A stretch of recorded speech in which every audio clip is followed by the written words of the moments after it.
You want two of these to go over here?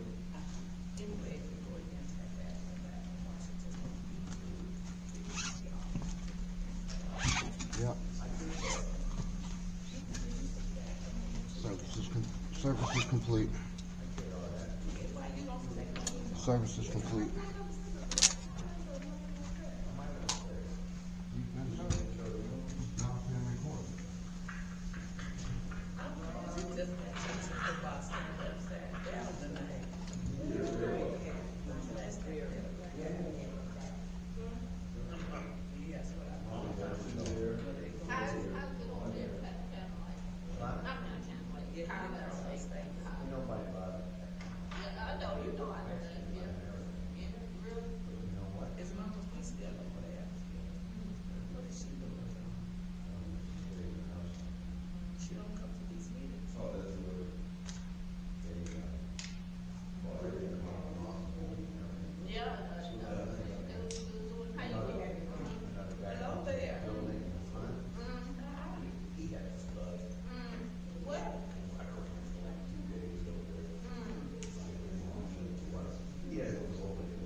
No, 6 o'clock. They tore out that one house and we kept going. Yeah.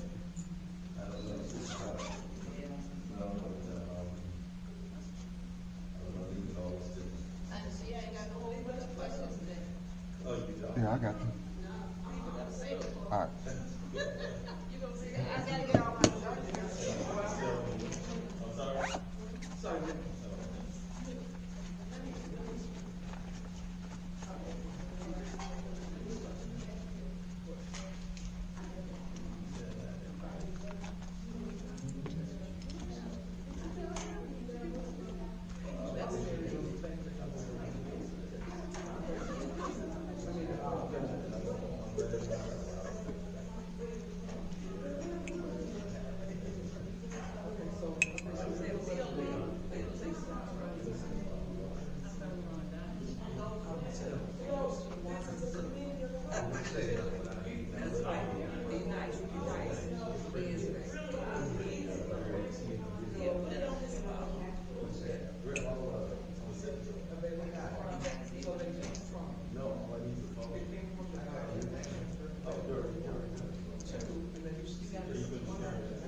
Great is good.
Now he don't know what the fuck to do.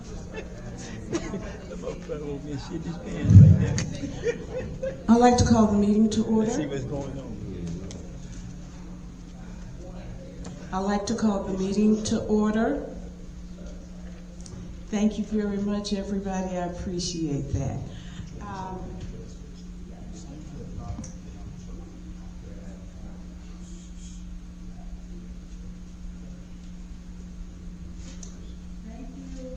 For real this time.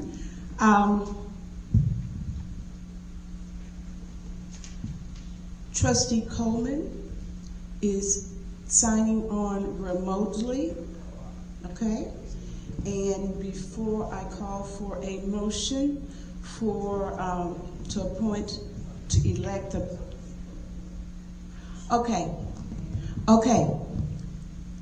We're not going to have this conversation again, right? Thank you very much. I appreciate it.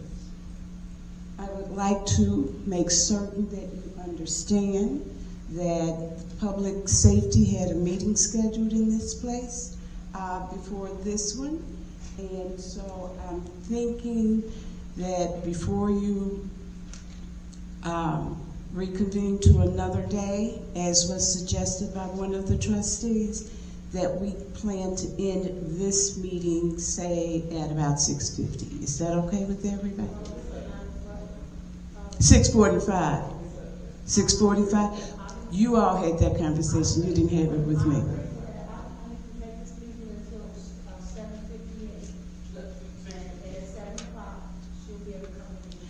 Not at 7:58.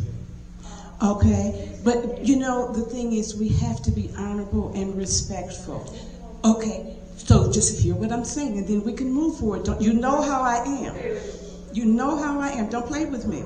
Okay, thank you. Because if someone has the meeting booked already, let's be fair.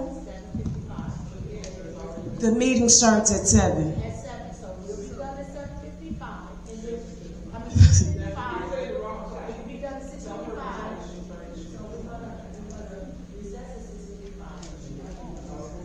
So you're not allowing her time to set up?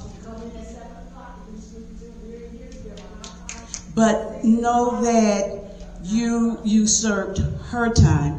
Hers was already posted for 7 o'clock.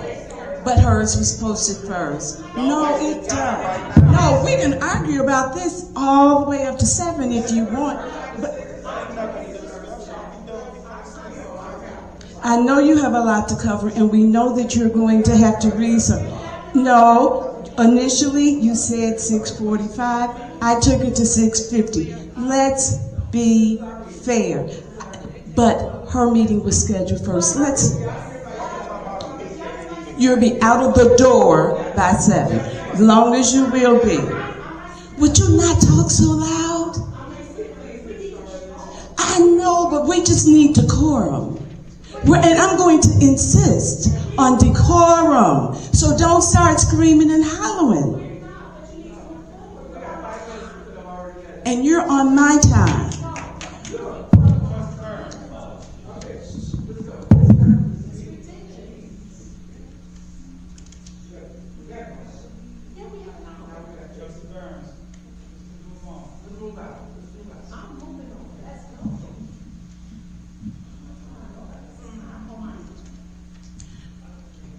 Trustee Carter, are you still there? Trustee Coleman, I'm sorry. Thank you. I wasn't calling roll, it's just that you were so silent.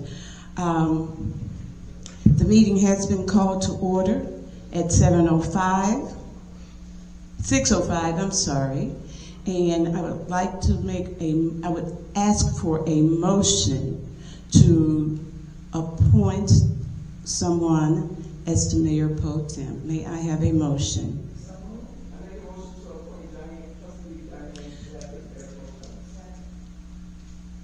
It's been moved in second. May we have a roll call vote?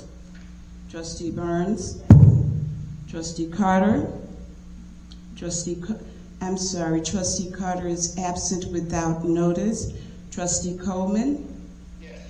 Trustee Johnson is absent with notice. Trustee Sapp?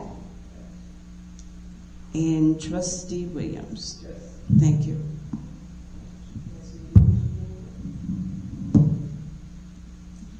Okay, I'll start with, use the microphone, please. Pardon me? Use the microphone. You can't hear me? Hold on. Okay, starting with item number 3, continued violation of court orders. Can you hear? Trustee Coleman, can you hear? No, I cannot. Continued violation of court orders to allow access to financial and other areas to trustees, OIG, and internal auditor. Did you hear that, Trustee Coleman? Whoever is speaking, could you speak into one of the cord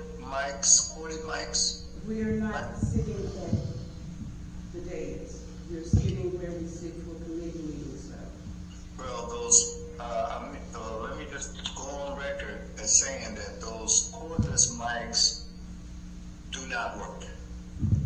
They give you sound, but no clarity whatsoever. Okay, I don't know what to say, Trustee Coleman, but I speak loudly and the mic is loud, so I'm trying to speak as loudly as possible. But we're going to start with number 3, and that's the continued violation of court orders to allow access to financial and other areas to trustees, OIG, internal auditor. And the processes that we have taken to get access for these financial documents is we had a court order in 2019 that Trustee Brewer went to court and got a court order to allow trustees access at that time. And we have not gotten the access that she was able to get from back at the time when she went to court. We are still denied access to this day. So we had to open up our own court order to take the mayor back to court to get access to financial documents. In his affidavit for this court case, he states in the affidavit that the trustees have unfettered access to the documents Monday through Friday from 8 a.m. to 5 p.m. That is not true. We do not have unfettered access. As a matter of fact, we have to scramble to get an appointment. I get a 1-hour appointment if it fits into the convenience of the finance director and it matches my schedule. 1 hour is not unfettered Monday through Friday from 8 a.m. to 5 p.m. We are going to be back in court soon to go in front of the judge and explain why we're not getting the access that we were supposed to be getting. Also, the OIG and the internal auditor, they are now included in the court action that we are undertaking because we went to court to get access for them to be able to perform their jobs.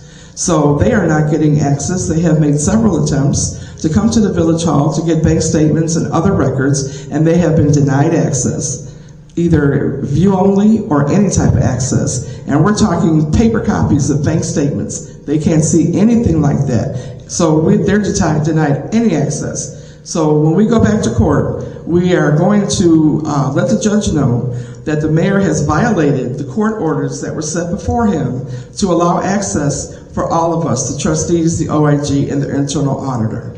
And as the updates are on the agenda today for the OIG and their internal auditor, they will explain more themselves. So that's all I have to say at this time. Thank you.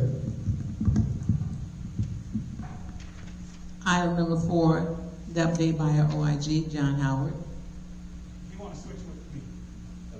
You right? Yeah. Should be charged up. This is where it's supposed to be.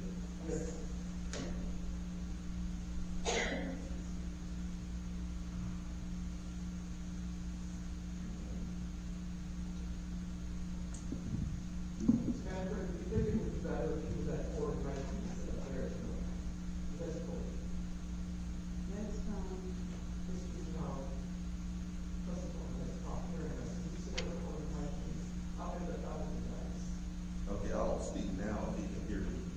Can he confirm that he? That's better. Can you hear me now? That's better. Yes, sir. Yeah, I'm closer to your mic, so. But you're This still will be going to need a fine. mic, John, so I can get you. Okay, not a problem. I'll be loud enough so everyone can hear me. And it's good that I'm here because I need power for my laptop.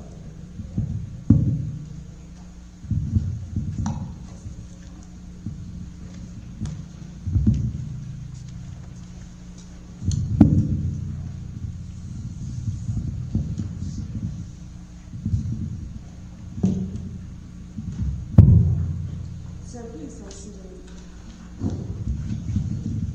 What do you need me to do?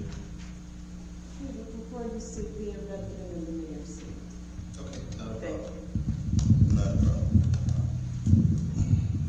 You won't move that much.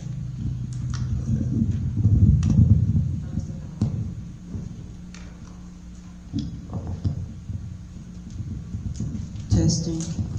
Thank you, sir.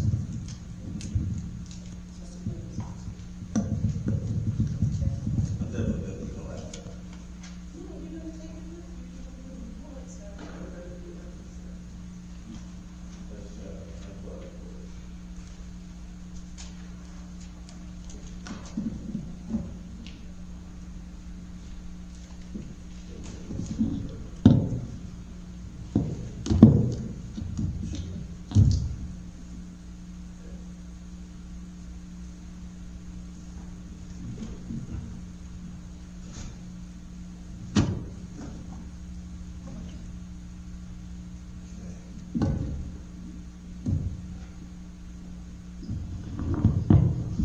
Can everyone hear me okay? Okay, good evening, everyone. I'm going to try to get through this quickly as possible. I'll be clear. I'll try to answer questions if I can.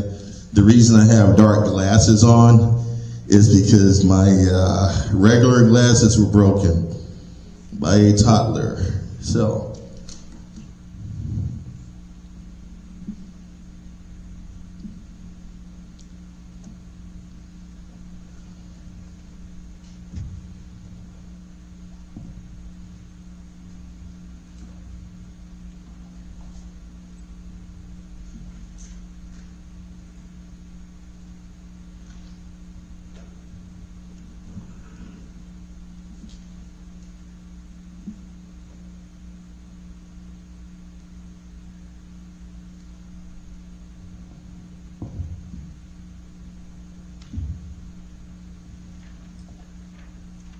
feel free to stop me in the middle and ask any questions. I am assuming that I'm going to have more time on a different day to continue. So what I'll do is just briefly go over a summary instead of the full report first.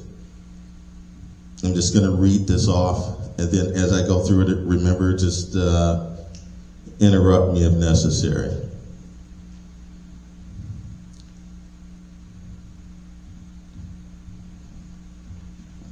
Okay, my name is John Howard IV. I am the Sauk Village Inspector General. I am here for the protection of the people. I'm very transparent. If I have lawsuits against me, I will openly talk about those lawsuits. Anything that's on my report and anything that's not on the report that's going to be on future reports, I'm going to go over that information as well. So, and I'm sorry, my report is like 39 pages, so I'm going to try to just quickly condense. So the first one, and this is just a summary, I was discussing illegal veto power here in Sauk Village. And basically Mayor Derek Burgess is reported to have illegally vetoed ordinances without the authority to do so. The municipal structure of Sauk Village does not grant the mayor veto power, yet he has used the veto power multiple times. Okay, the Illinois Municipal Code does not allow that unless it's adopted in this municipality, which specifies that in cities adopting Article 6, a mayor can have veto power. But ordinances can still be passed over his veto with sufficient, council approval. And this is just part of the summary. Now, the other thing, second, criminal backgrounds in public office. Now, on my report, it notes instances where individuals with criminal backgrounds, including a candidate with repeated misdemeanors, has a current, and you have a current trustee with a felony conviction, which is against Illinois compiled statutes. It prevents felons from holding municipal office. But right now you have a felon that's in municipal office here in Sauk Village. That information will be passed on to the proper authorities. Also, people want to know if you have someone that's going to be actually controlling your corporate authority, in control as a corporate authority figure, you want to know who's running your city. You want to know what their background is, even if they're qualified or not qualified. Have they have any previous professional experience or even previous experience working in a corporate environment or not? You just want to know if that person is going to have the conduct becoming of a professional that's going to be running a village or a city. And I think that's important. All of that information is on my full report. Management, mismanagement and corruption. I've found this as well. And I get complaints every single day. there are multiple accounts of unapproved hiring practices, failures to adhere to hiring protocols that are not being followed, and unauthorized financial transactions, so, basically suggesting theft and embezzlement. And yes, you do have that going on here in Sauk Village. And you have an internal auditor that's going to go over the financials thoroughly. I'm not going to do that part. You have operational failures here. The village has neglected Illinois mandatory audits, failed to maintain responsive municipal communication systems, and has not kept adequate public records, impairing public service delivery. I know it's being said that it's 4 years without an audit, and that's in my full report, but we're in 2025, and that's continuing. That's going to end up being 5 years. So the people, I want you to be informed. So when you are making a decision, you're making an informed decision. When you're getting ready to pick a leader, you have to do that, because if not, this town is going to fall into an abyss. I'm sorry, you have a question, ma'am? You can interrupt me anytime. I'll answer any question that you have. Mr. Howard. Okay. Mr. Howard. Yes. Okay. We're not going to have a question and answer session. Okay. Understood. Understood. General dysfunctional and accountability lapses. You have widespread dysfunction, and this is evident, including unanswered departmental phone calls and unanswered public voicemails, which undermine public trust and service effectiveness. I have been calling all departments for about 6 months, and I can't get to the water department. I can't get to the finance director. I can't even hand paper to the finance director. I'm just letting you know this is something that I had to do because it came to my attention. Several people calling about their water bills and their water being overcharged for water. So I get these every day, and I try to do the best I can, because I think it's a travesty. I'll continue. Well, this summary report, it concludes with a recommendation for thorough legal review and potential prosecution to address and rectify the chronic governance failures of Sauk Village. Just aiming to restore the lawfulness and the proper administration. So I will move on to my full report.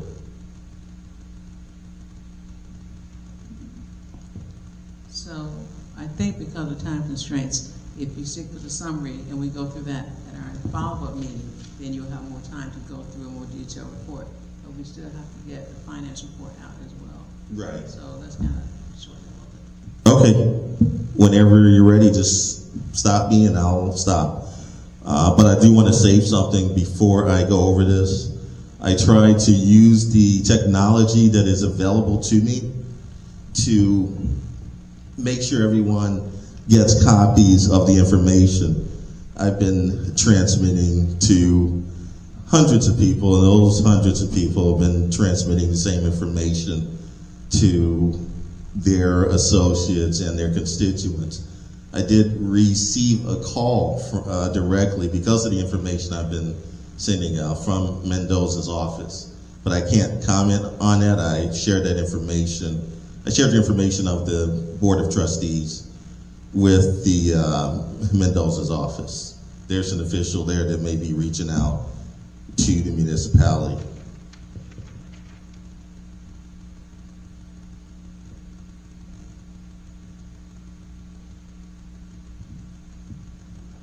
And as I continue, if you do not have, or if you don't think I have your phone number, if you don't have a copy of the report, I will gladly share the website with you.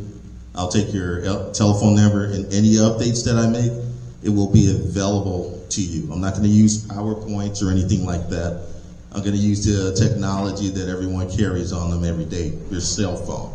And I'll make sure the documents are very easily reachable, easily open. We're actually testing right now. So any information that you're going to need is going to be published on the website, and it's also going to be available through your cell phones. Okay. Now, I will say that I'm going to look at this. I'm just going to go over quickly as I can, the statute violations that were found.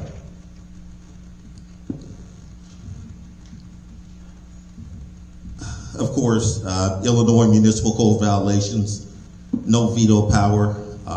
There's a criminal trespass passed on government property that's under this 720 ILCS 5-21. And then there's another violation that's happening right now, prevents a felon from holding a municipal office. That's under 65 ILCS 53-1-10-50. And there's a theft of governmental property. And this has come to me from Public Works. So audit requirements, there's a violation there for audit requirements. Municipal code violations, hiring without the Board of Trustees' knowledge and approval.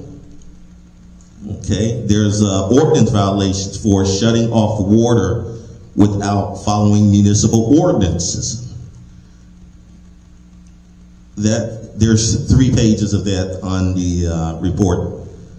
Blocking the new Inspector General from accessing his office, that's me. That is currently in court, and that is a violation that you'll be able to pick up on the website if you want to read more about that.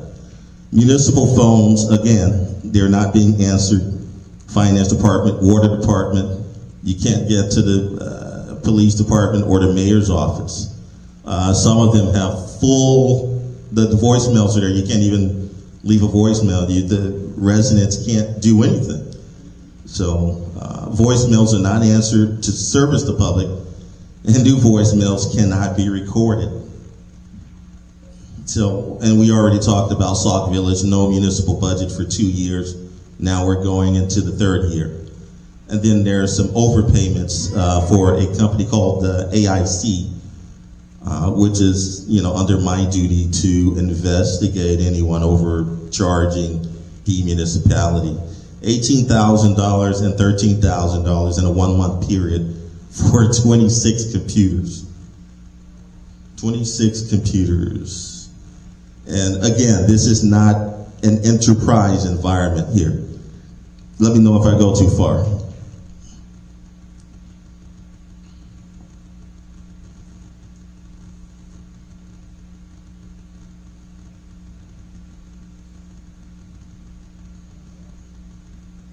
So how much? It's 6:32. For me to just go through a few of these things, I'm going to be taking up the time of the internal auditor, and I don't want to do that. I do want to continue, but again, everyone, I will make information available electronically. I want everyone to see me or ask for my phone number so I can share this information. Okay, so I just basically went over the tables of contents for the full report. Now, there's information on there regarding a lawsuit against me, and once I talk about this, as the Inspector General, a lawsuit and I want you to listen carefully, to prevent me from performing my duties as Inspector General to inform the people of who is running for their office. I am supposed to look into, and I said this in the very beginning, I would look into everyone here. Everyone. Some people have clean backgrounds. Some people don't. So I will update that information because those who don't have any criminal histories, I didn't put their names on there. And I'm looking at 3 examples right now. So you're 3 trustees here. But if you want more information about that, like I said, the information is already there for you. Now, as for the lawsuit against me, it was supposed to prevent me from performing my duties until the election day. So that in itself is, you know, what we call suspect. Okay. I have not been officially served, but I think the TRO didn't even go through. It was a temporary restraining order filed against me, and then an injunction filed because the TRO didn't really happen. So the injunction, the date that was given was a court date of March 18th. That is also on the website. It's already been published. I am very transparent. And again, in that motion, it states that, well, basically, Judge, I need a court date way before the election day, because this is affecting the election. So when you're running for public office, guess what? People are going to come after you, especially me. I'm not going to not come after you. Okay, I'm not going to do that. And I remember coming in for this position and someone putting false information out about me. Okay, that I had 4 felony convictions, and a person with my credentials and my history and my current access does not have 4 felony convictions. Again, the FBI checks my background because of my credentials every 90 days, and I would know if there was something beforehand. So if you live in a glass house, like I said before, don't throw rocks. If anyone throw rocks at me, I'm going to throw a boulder at you. So I'm going to conclude this with, I'm going to keep fighting for the people of Sauk Village, and I'm going to continue. I'm not going to stop. I have not been paid for 6 months. I'm supposed to be paid, but I'm being ignored by and this is John Howard IV talking, in my unofficial capacity. Some of the unprofessional acts at the front desk that I've witnessed, trying to call, I don't see how anyone can be proud of that, and I really don't understand how anyone can support that. So I'm going to stop right there. Thank you very much for your time, everyone. Thank you, Mr. Howard. At our continuing meeting, of course, your report time will be a little bit longer, and I thank you for that.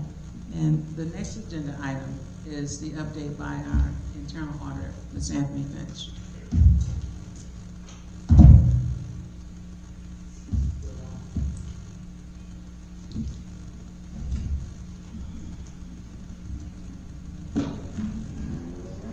Ms. Howard, before you leave, please make sure everyone has your phone number and web address. Yes, ma'am.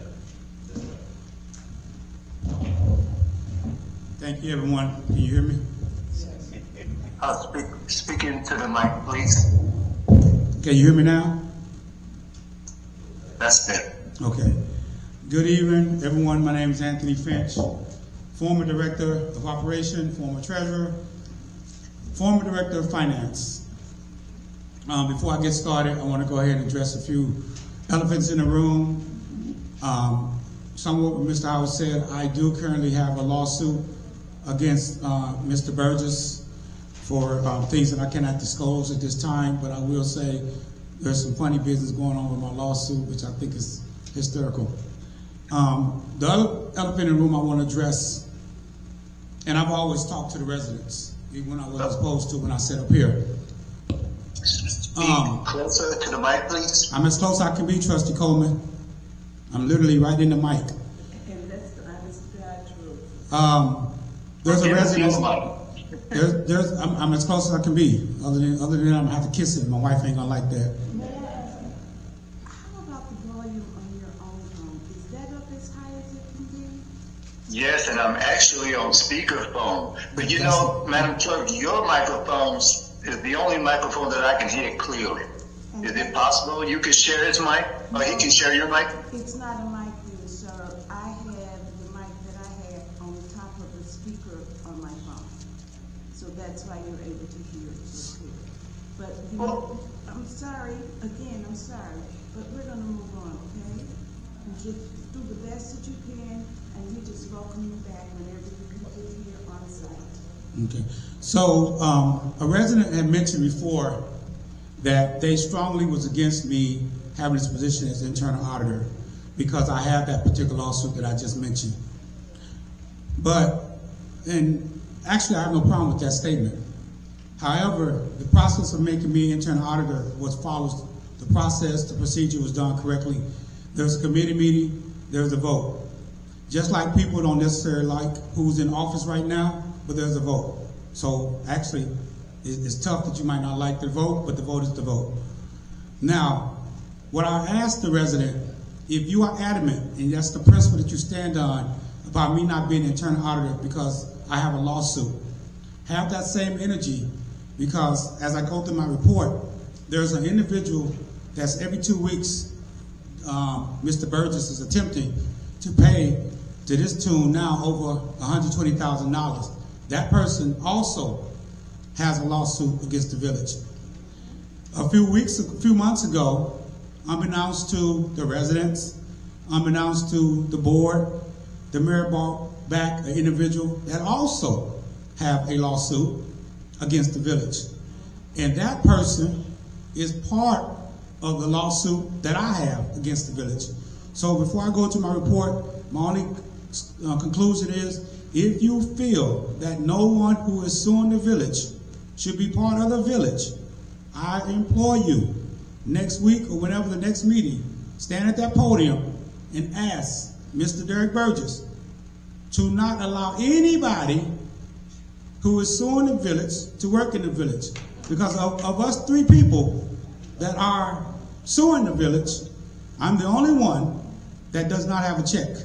Or I'm the only one that he is not attempting to give a check to.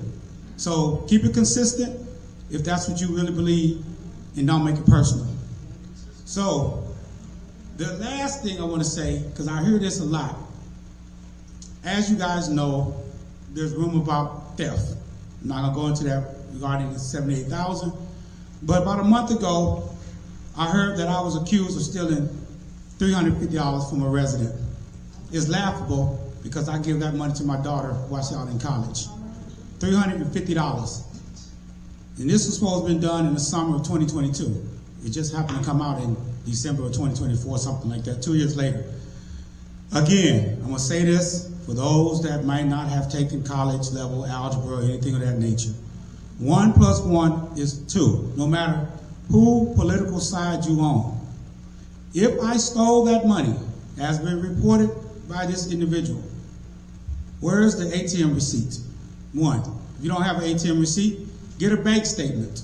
2, if you don't have a bank statement, we know this person is a very strong supporter of the current administration and the current mayor.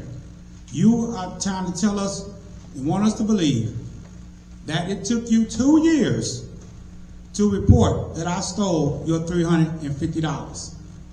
Now, you guys should remember, from November 2022 to roughly June of 2023, I was allegedly under investigation by this administration, the former HR person who's trying to get $120,000 of your taxpayer money, and the former corporate attorney answering Blink.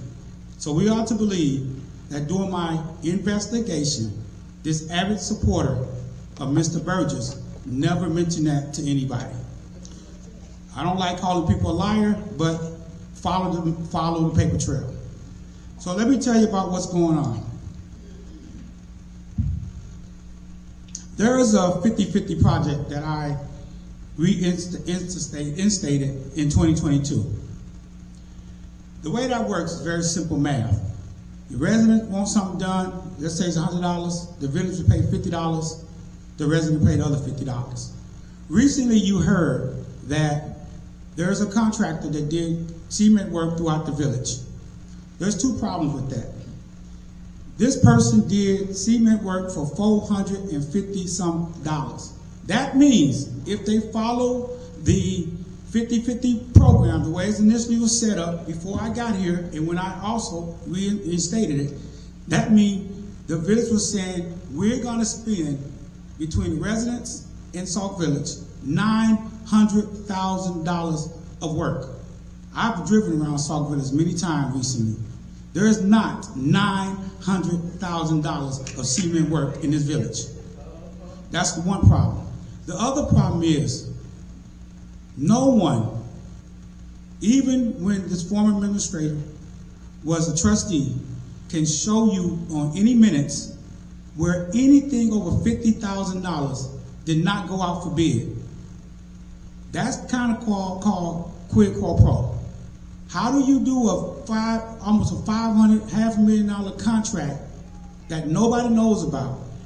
There's a reason you guys have engineers that sit up here every other week, because they are the one that initiate majority of all projects in this village. Streets, sidewalks, new light infrastructure. But if you guys also remember, when it first came about, this administration didn't know nothing about it. Now, there was people that didn't like that the trustees had a special meeting to approve the authorization of this payment. The reason that they did that certain people won't talk about, is this particular person was going to sue the village. It was going to cost you, the taxpayer, more money. So not only was you going to have to pay for work that was done, you're going to have to pay for his attorney fees because he did a demand letter. Again, give you an example, 1 + 1 = 2. If you are adamant, as you said a few weeks ago, that you did not know anything about this work, there's only 3 people that sign checks. The first one is your mayor. The second one is either going to be the clerk or the trustee. Treasurer, I'm sorry. How you doing? If the mayor is adamant that he is not aware of this transaction, why would it be on accounts payable? Because until it gets his signature, that check doesn't go anywhere. So if I'm adamant that I'm not responsible or did not know anything about a bill, I'm definitely not putting it on accounts payable, regardless of what the trustees did at their special meeting. So let me give you some things, because we have people that like to quote state statute.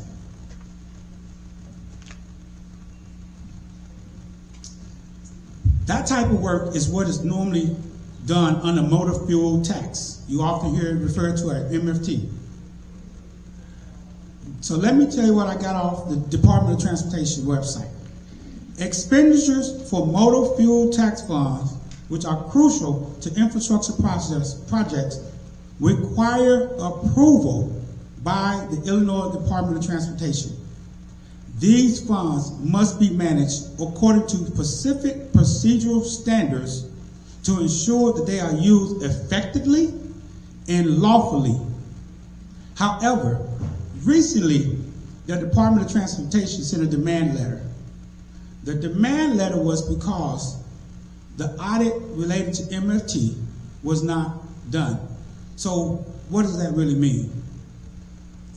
If you look at the budget, the 2023 budget and the 2024 budget that was proposed by this administration and his staff, you would see that there's no money allocated for MFT.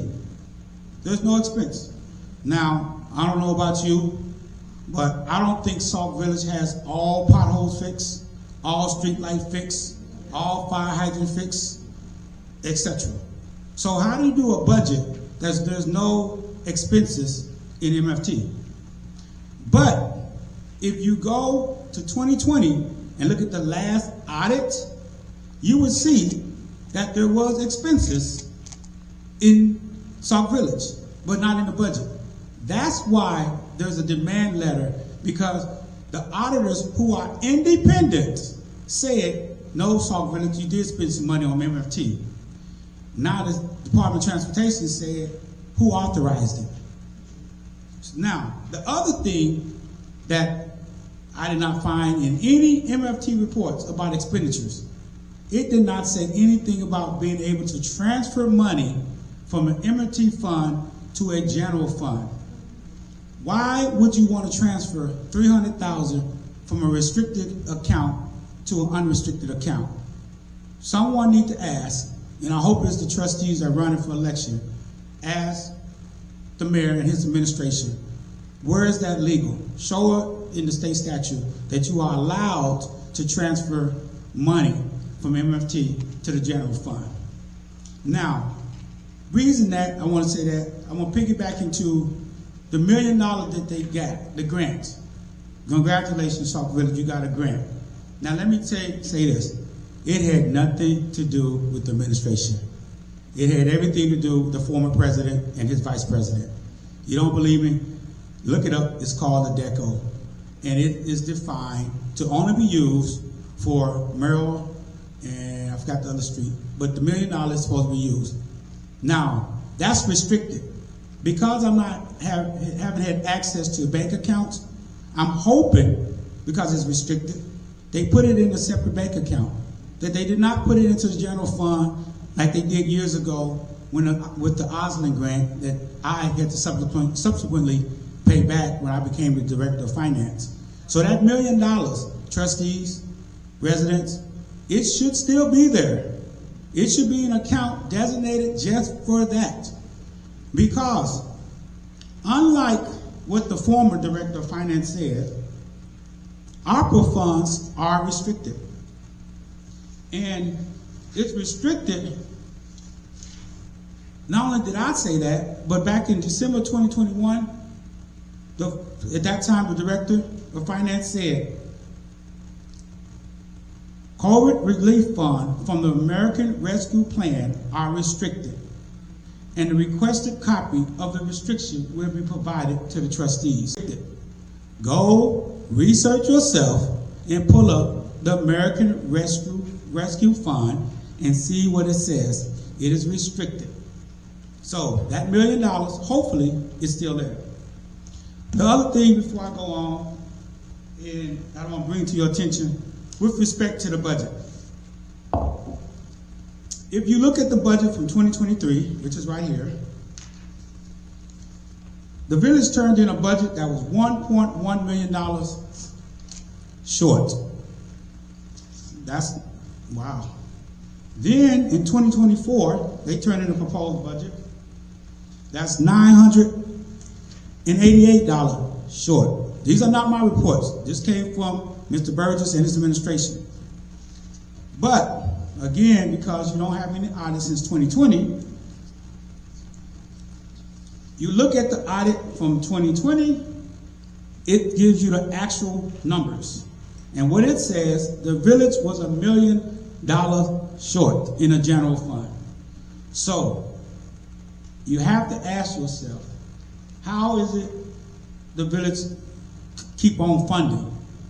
I'm suggesting it's because they're transferring money as they put into the budget and call it so-called balance. So, as was said earlier, I've been trying to get financial information. I've been up here several times, following the injunction. I supposed to have 2 hours, Monday, Wednesday, and Friday. I even said I'd do an hour. But I was stopped. The young lady told me she don't care. She let the court decide if she's in contempt. But lately, I did a FOIA too. And in the FOIA officer said, I can't get bank information because the system was in jeopardy. I'm still trying to, between me and the state, figure out what the word jeopardy means. However, Sauk Village does have a cybersecurity insurance policy that the trustee voted on about 2 or 3 years ago, in case the residents forgot. But also, IMLA, cybersecurity, they should be a complete cybersecurity training to protect the system and data from potential threats. So, we should be having our FOIA officer making sure they have cybersecurity training. Last time I was here, I mentioned that the tax levy was due, and somehow it was forgotten, but we ended up getting it done. They ended up getting it done. Well, you know what's also due? The annual treasury report. Here's what it says by state law. Treasury report required by state law to be submitted to Cook County within 6 months after the fiscal year end. Fiscal year end in April, May, June, July, August, September, October. This is January. You do not have a treasury report. Now, the other thing that I want to read regarding the vendor, Sonia Douglas, attempting to get paid, DMC getting paid, attempting to be paid without having to go to court. This is what the Illinois law says about bids. Illinois law requires municipality to seek bids for public contract to ensure that the taxpayers receive the best value for their expenditure. According to section 817 of the Illinois Municipal Code 65 ILC 58-1-7, all contracts for public work or purchase must be generally be awarded to the lowest responsible bidder after due advertisement. There is no advertisement for the concrete work. There's definitely no advertisement for the vendor Sonia Douglas, because no one can tell you what that vendor is currently doing. If you say maybe, because you know my time here, that person is doing HR. Part of what that person is doing has also caused a reaction for you guys to potentially get sued by another union, which is going to be more money for the taxpayers. Okay. I'll be out here in a few more minutes. I'll be about 2 more minutes.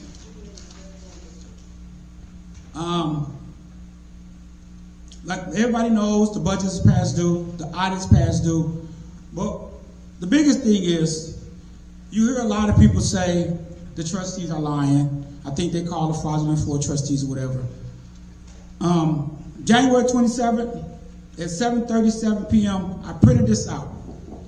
Those that can see this says Susan A. Mendoza, her landing page. What you might not be able to see, right here, it says, sorry, but Sauk Village has not supplied its required documentation for the last 3 fiscal years. No data is available. So when you hear people say it's not true, then not only are the trustees lying, but so is Susan Mendoza. So you guys know I'll be around. I will see what the judge say regarding this, giving me access to information. But I want you guys to remember, I was the one that strongly advocated for the forensic audit. Because at that time, I felt if wasn't nothing to hide, let's do one. If there's nothing to hide now, show me the bank statements. One of the reasons I think I can't see the bank statement is because transfers are not being properly done, or they've been done where they should not be. So once I get the bank statement, I will have that for you guys. The next time I will get up here, I did my last statement, I did a check register for you. It was a fight, but I got it. There's over 60 checks between January and June of 2024 that's unaccounted for. I will be submitting a FOIA to get explanation about those 60 checks, because in the system that I worked on, no checks, whether they voided or cash, should not be in a check register. With that, I end my report. Thank you, Mr. Finch. That was very informative, and hopefully part 2 will be more informative. With that being said, I'm going to ask for a motion to adjourn. I'm sorry. Before you ask for permission to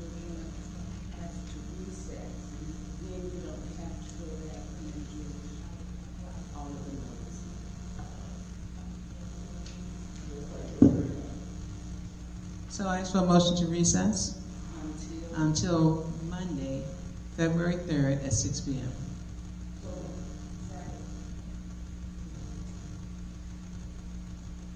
Thank you, ma'am.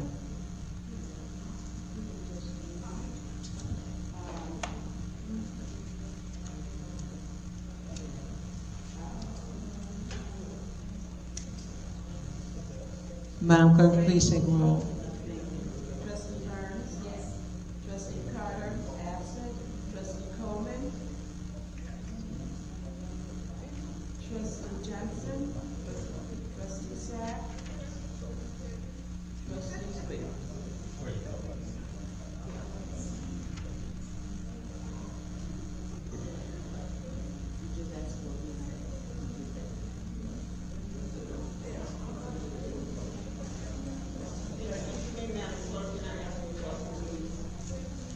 Was there no public comment for this meeting?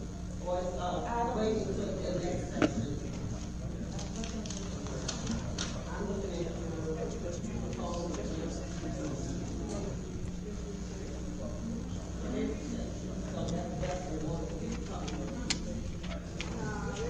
We have a 7 o'clock meeting. yes. That's okay. It's all done. You just made my point. That's it. So